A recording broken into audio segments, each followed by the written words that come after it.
Hello, it is afternoon, and welcome to LoFI listening, where we try and listen to what God's saying to us, verse by verse. How about have a read?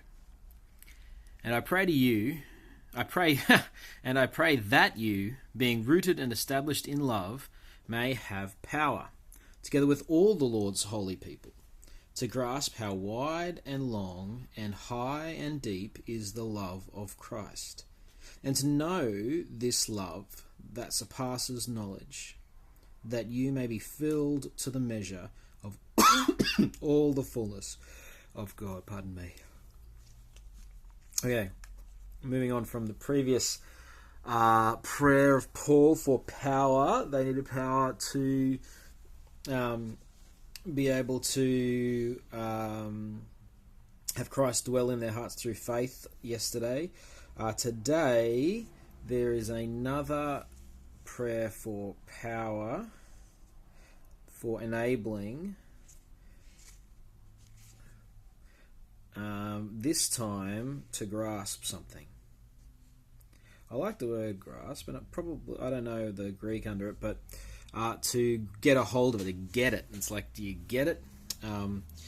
Just how wide and long and high and deep. Now, I've always wondered about this. Do you reckon this is like a deliberate... I mean, Paul is a smart guy, right? With education and stuff. By my count, that is 4 dimensions. I'm pretty sure he knows that there are only 3 spatial dimensions. Well, okay, not going into quantum physics. And I wonder if he's deliberately using that to say whatever he's talking about, there is more aspects to this than we can actually even have access to. That we are completely incapable of getting the totality of this as we are, and need prayer because of this 4-dimensional aspect of it. Not sure, but I think that's it. This is lo-fi and unprepped after all. So, what does he want to understand the different dimensions of? The love of Christ. The love of the one who died to save humanity. The fulfiller of the Jewish hopes and expectations for reconnection with the God who made us. Well, I guess it makes sense, like if I want to keep going on, if we're talking about things that you can predicate about this love, things we know about this love, what do we know about this love? Well, similar to what I was guessing at with this whole 4 dimensions thing, it does surpass knowledge here.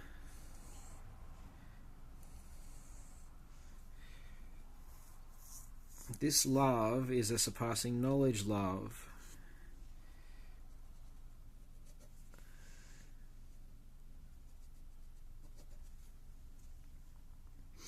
And it's in grasping it and knowing it that you may be filled to the measure of all the fullness of God. Whew. So there's something deep here about knowing the love of God, getting its angles, and I suspect that chief in Paul's mind here, at least one of the angles that was previously incomprehensible is its unifying ability and its ability to grab even the nations, the Gentiles, the excluded ones. It is incomprehensibly comprehensive in who it actually is able to save and whom it gives access to God, which is a powerful thing to say. So all this ties together in love. So this is interesting. What is it that he wants to pray? Well, that they, being rooted and established in love, and give it some more of this fat underlined treatment, may have power to grasp the love and to know the love, that you may be filled to the measure of all the fullness of God.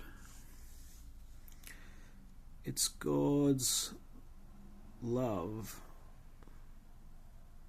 and understanding its angles that we can't see and can't grasp. That is what it means to be filled with God's fullness. Do you have ways that you think it's not possible for God to love you? That you desperately would, it'd be kind of cool to be loved like that, but that's just not a possibility.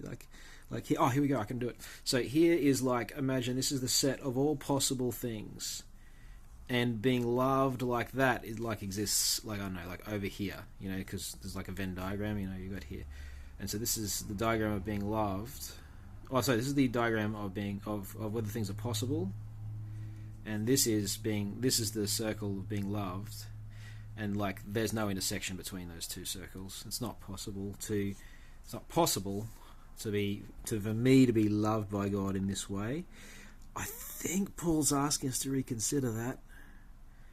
I think he is saying the more deeply you delve into the gospel and look at the love that Jesus has, that God the Father has for his church, and asks you to consider that you might be wrong, and you might well be way more loved than you ever thought that you could be, that I might be more loved than I have had previously believed, and even now currently believe, that maybe there's more to it, depth and width, and maybe there's more people who fall under that umbrella than exist in my conceptions of reality.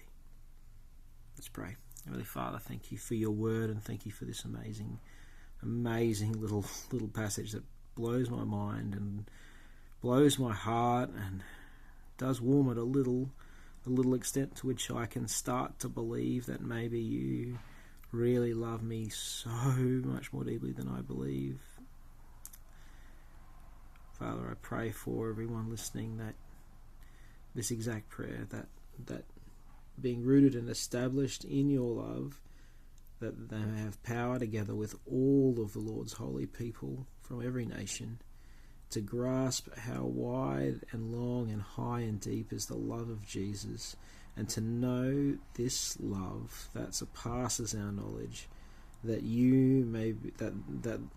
they may be filled to the measure of all of your fullness. I pray that for me too, please.